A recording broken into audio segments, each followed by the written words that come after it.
this I think is the third take of this video. So I couldn't get the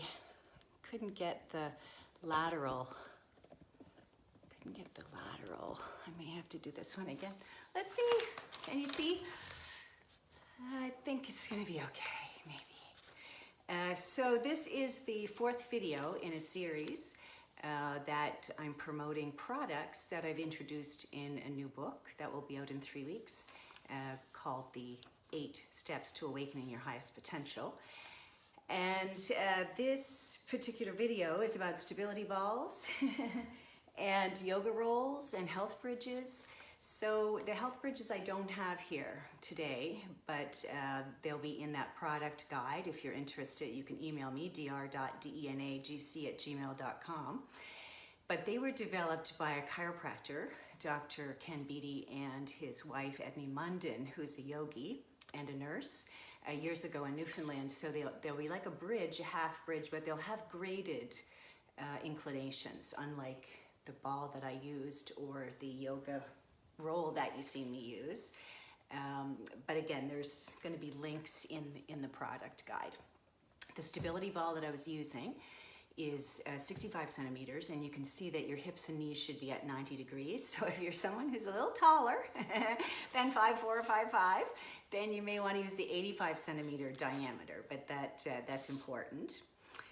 And these tools help realign your structure, not only mechanically, but energetically. And I'm going to go through some of those benefits for you in just a second. Important for you to check with your healthcare practitioner, chiropractor preferably, would have a greater sense of this, but there's natural curves in your spine. Lordosis in your neck, a lordosis in your lower back, and the thoracic kyphosis. So if you look at somebody from the side, this is the back of your head. These are the vertebrae that are twisted around right now. Hold on, I'm gonna just do an adjustment here. So the pelvis, the lower back, inwards curve, outer curve here, inwards curve here. This is the first rib, and these are muscles. The yellow things are nerves. The pink things are muscles. So those curves are like coils in a spring. They help dissipate the forces equally over your spine. But in today's world, you know, we're working on technology where we have kind of text neck. Our neck is forward head carriage. Our shoulders are internally rotated on a keyboard. So we get this kind of crouched text neck sort of posture. So the benefit of that ball or the yoga wedge in the exercises you see me do, I didn't fall off in that video, they will unwind kind of that posture, right? So your head is back, so it stretches the anterior muscles. Your shoulders are back, you can see that, so you're stretching the pec muscles that are usually internally rotated and short when you're on a keyboard. And you're stretching your legs out, so you're stretching the hip flexors, which are usually right short when you're sitting. So it really unwinds our today's posture. And it's a great exercise, provided you don't have any other issues. So if you have a cervical subluxation, for example, and you go back into extension, you may get dizziness or ear pain, or you know, if you've not got that flexibility into your thoracic spine and your head is hanging in the air, that could cause more problems. So check with your provider. Like I said, the health bridges, they may be something more gentle for somebody who's having problems already. So these other tools are for people who maybe have a mobile spine and, you know, have had good chiropractic care. So again, I'll just put that little warning in there to make sure that it's good for you, okay? But it releases tension through the front body, the heart, the lungs, the solar plexus. It encourages full diaphragmatic breathing and improves vagus nerve tone. So the vagus nerve is a cranial nerve that goes from your head and winds. They call it the wandering nerve because it goes through all different organs all the way down to your genitals. So if you're in a flexed position, that vagus nerve gets tight. And that, you know, monitors, and when the vagus nerve is relaxed, your autonomic nervous system works better, your parasympathetic nervous system, so automatic functions, your rest and digest system when that nerve is in, let's say, regulated. It also helps with emotional regulation for that reason, and deeper sleep and meditative states. You know, if you're in the rest and digest, you're processing your food better and you're able to get into deeper states of relaxation and meditation. And then physically, you've seen how it would increase the mobility in your spine, right? Being back in extension like that. But it also improves the strength. I don't know if you could see me on the video because, like I said, this video has been a little strange in getting set up. But when I was coming up, I had to tuck my chin. And that works your deep neck flexors. Those muscles are really important for maintaining the cervical curve, or the lordosis in your neck. And then I had to tighten my abdominal muscles, really sucking your abdominal muscles coming up so you're working your core to come up to a full position. So you're stretching and mobilizing in that position, and then you're also strengthening when you're coming back to sitting position, releasing tension in your shoulders and in your rib cage. So energetically, that flow, or what we call in yoga prana, or life energy, is also enhanced when your front body is stretched like that. And in yoga, there's many postures: cobra and yoga bridge and supported bridge, and all sorts of different postures to open that front body. But even if you're not a yogi, like I said, you can slowly work up to it into opening. And why would you want to do that? Not only because, you know, it improves sleep and health and breathing, but it also helps with emotional release. So a few different researchers talk about this. I put it in my book in the chapter 5 on trauma release. Dr. Wilhelm Reich, and he's a researcher that did, a medical doctor who did a lot of work on sexual trauma and psychosis, and his book is called The Function of Orgasm. Also, Dr. Barbara Ann Brennan, who worked with NASA as a physicist for many years, and now she's kind of reformed metaphysical and works on energetics in the human biokinetic field. But both talk about using thoracic extension to release trauma and open to a greater consciousness. And Wilhelm Reich talks about it in the mechanical sense, that when you're in trauma or you've experienced some sort of shock, pain, emotional, physical trauma, what does your body do? Go into protective mode, right? It goes into kind of a fetal position where you're protecting your heart and your lungs and the major organs. And that body memory or that emotion gets stored in the tissues. So Wilhelm Reich says he's never seen someone with a, sexual dysfunction, psychosis, that could take a slow inhale and then do a slow exhale without some hesitation, because of that diaphragmatic breathing and the emotion trapped in the front body. So this is important not only for structural and neurological, but also energetic in releasing, right, tension or energy that's trapped. That helps you open, right, your heart to the universe, literally, and your solar plexus, so you can take in the energy of the sun. So it's a powerful position for many different reasons. It restores the natural curves, retrains the muscles, and then energetically, right, supports that mind, body, spirit balance. Now you see me with this little bear rocking up and down. So this was to represent a baby. So when you're bouncing up and down, you're stimulating the lateral vestibular nucleus in your ear. And when you're going from side to side, rocking, or front to back, you're stimulating the medial vestibular nucleus. So this helps calm your nervous system, this bouncing motion. So I often, when I was in practice, I see my mom watching, and she was my office manager for 10 years, so she will know this.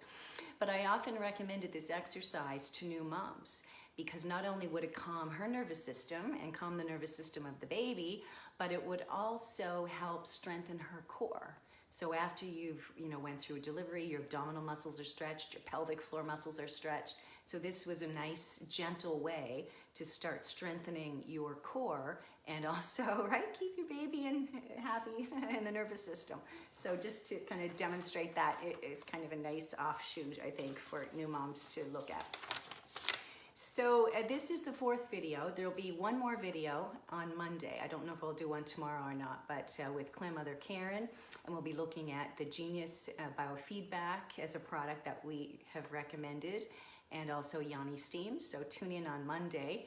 It's going to be, if we can sort it out, it'll be 10 a.m. PST and 2 p.m. Atlantic Standard Time. On Monday, and that'll probably be the last video. But there's so many different products. I'm just going to be away next week, so Monday will be the last one. But let me give you a little overview again of the book, if you haven't heard it already 3 times. But 8 Steps to Awakening to Your Highest Potential, Servicing the Ascension of Humanity.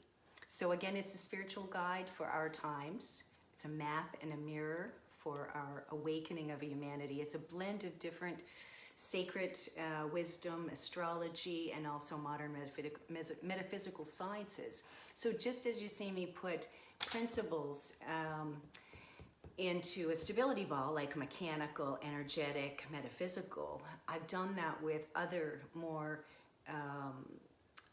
other philosophies and ideas throughout the book, where we give you kind of layers of different understanding. And drawing from Christianity, Judaism, Egyptian symbology, and the sound healing, the alchemy in sound healing, the Clan-Mother documents that Clan-Mother Karen shared with me, the teachings of Jesus, Sophia, Mary Magdalene, and Tom Kenyon's work, Edgar Casey. You know, it's a real collection of all sorts of different authors from different walks of life with different philosophies, and coming together to find the commonalities in that. So I give lots of charts and comparisons, because if you just study one discipline and you only know your particular religion, it's very limiting. If you can study many different cultures and many different religions, you'll get a wider knowledge. You'll get a cosmic awareness of what's happening on the planet, instead of, you know, your own small vision in your own circles. So expanding your mind, and with the product guide and the resources that I will give you complimentary if you email me, you'll see kind of where I gathered some of my knowledge from. And some of it's from the research, some of it's from my personal experience, and some I consider like a inspired vision that I was guided to share with you. But these, there's a commonality, many different commonalities, but one is that it reveals how pain and resistance and even crisis are the keys to your evolution. So it's helping you rise beyond the duality, to reclaim sovereignty, and then to be able to consciously participate in the ascension of our humanity. So what if the life that you've been living up to this point is only half the story, and the real awakening for you lies just behind what you've been shown and taught? So the book maybe will give you some ideas and questions to help open your mind to a new level of vision. Yesterday I mentioned this one question. So throughout each chapter sort of asks questions and moves in a little deeper into what I think is your soulful self, or your authentic self. And one of the questions in the first chapter was, who would you be, because I often ask this in my coaching circles, but who would you be today if you had a different mother? I'm going to say that today, Mom, because you're watching. Who would you be today if you had a different mother? Now, I think I had a pretty great mom. Some people didn't have a great experience with their mom, or maybe they had a foster mom, or maybe their biological mother wasn't close to them, but their grandmother was close to them. Or maybe they didn't have a biological or familial mother figure. Maybe they had a teacher or a neighbor or somebody who was mothering them. Could have been a father mothering them. So we're never without a mother, right? And if you can't see your mother, or if your mother died, or there was something with you, there's always somebody mothering you. There's always some form of mother. And when you can see that, it helps you attach to your divine feminine. And the divine feminine is really one of the first sacred bonds. And you may not have that from your birth mother. You may have to look beyond that, but also to look at your circumstance and to see how that circumstance with your own mother has served you, even if it's not something that you consider ideal, if it's not the Partridge Family mom, how has that served you? Because ultimately, that circumstance has made you what you are today. And I remember one of the patients that I coached years ago, it was a transformative experience for me because she had so many different conditions. She had crippling arthritis, she had environmental sensitivity, she'd been at the environmental clinic for years, she'd had 25 years of psychiatric treatment, she had so many different things happening. And as we started to adjust her body, she started to have these memories surface of her mom trying to kill her.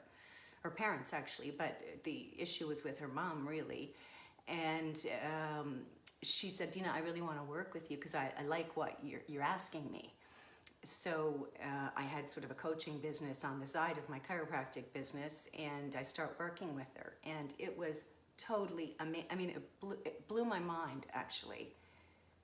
Because when she found the gratitude in how that circumstance of her mother trying to kill her served her in her life, how it was the inspiration for her work now in the world, and how it strengthened her, and how it strengthened the bonds with her other family members, and how it strengthened her faith, her spiritual faith.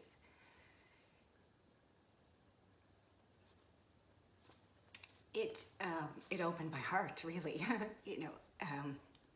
I almost didn't think it was possible, but when she found that, it was totally amazing. When she released that judgment upon her mother, her hands started to straighten out. She no longer had arthritis, rheumatoid arthritis. Her hands started to straighten. She could take off her mask at work because she had environmental sensitivity, so she would always have to wear a mask because she was so sensitive. Her life changed. And I was working with her for years in chiropractic, working on the physical dimension, and we started to liberate the emotional stuff. But when she could find gratitude in that early challenge in her life, it shifted her. It shifted her life. So often when I say to clients who are not paying for my service, tell me about your mom. What's the relationship with your mother? Can you feel grateful? They're like, you don't know my mother. You never had my mother. I'll reframe it and say, it doesn't matter if your mom was right or wrong. It's you finding grace in the struggles and in the challenge. This is really what liberates you. So it's not about somebody being right or wrong. It's about you finding grace in the moment. Another lady I coached not too long ago, and she said, the medical profession killed my brother.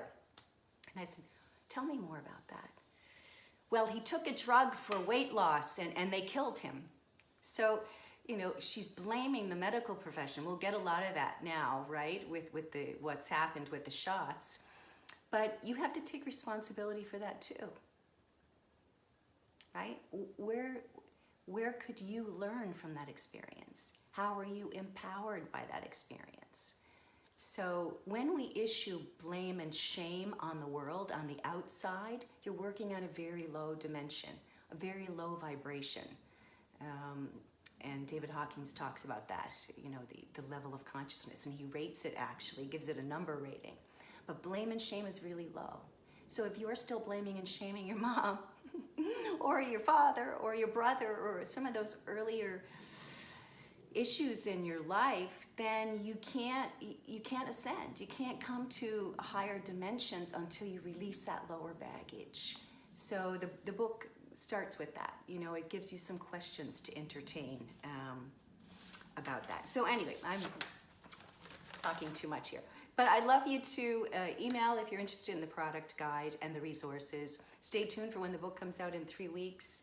And really, it's more than words. It feels like my greatest service that I can give the planet right now. And it feels more like a light transmission than an authored book. So my wish is that it reaches those who are ready to expand. So thank you for watching. Thank you, Barb. Thank you too, Mom. I love you. And reach for the stars. Envision and achieve your personal best. And most of all, enjoy the journey. This is Dr. Dena signing out.